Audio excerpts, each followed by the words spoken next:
I want your favorite Jerry Tarkanian story. You want to talk about goats, okay? You come on. What do you got for me? I need a good. What's your favorite Jerry Tarkanian story? The most favorite one was when he made the first statement. That your school gets on probation. No one knows who the hell you are, and they allow Kentucky to go on and do whatever. Put the little school, and Kentucky violates everybody. But Jerry had so many. But the most important thing about Jerry, yes, what he was the oddest-looking, most successful person in the world. Well, that's true. Well, I mean, you want to just talk about sucking on a wet towel. I mean that's one of them. Short sleeves, nervous wreck on the bench, everything. Then he goes to Las Vegas, where in 1970s when he went there, when I was there with him, and I was included in it. Listen, the mob rubbed, they ran it. What the hell am I going to tell this audience? I can't lie.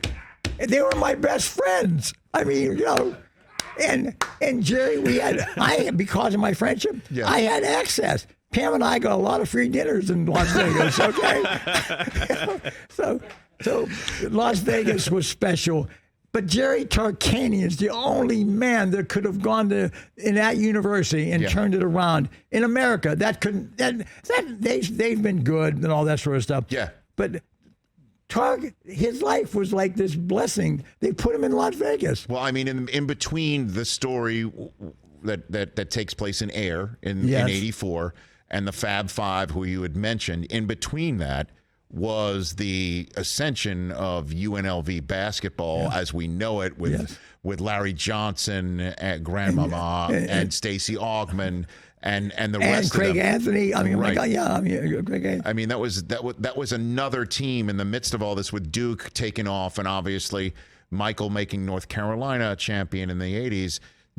Georgetown doing what it's doing. There was UNLV doing its thing for sure. I know you've been kind to me, and we're over time. No, go. Okay, let me say. Okay, the game where Duke lost to Vegas and Denver when they kicked their rear end. That you go back on the roster of that team. Now they win the next year, and I still think that the kids in Vegas lost a tough game. We'll just leave it at that. Sure. But let me say for your show, okay, to Sonny Vaccaro personally.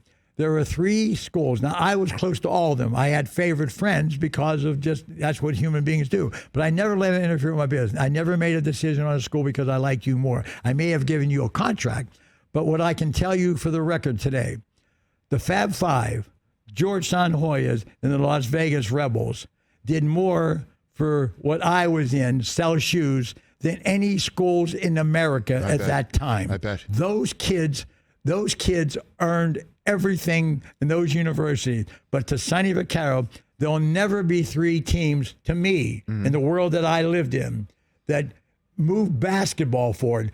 These kids who were all questioned for however, and the schools were however all these kids who went to those particular schools at those particular times had nothing to do. And you went to Michigan. Yep. But those 5 kids, the Fab Five, unbelievable, okay? John's teams, Tark's teams, they moved the needle in selling the product that I was involved in. No one ever did that and still hasn't, and they never will be like that. Catch the Rich Eisen Show every single day on the Roku channel, 12 to 3 Eastern, for free.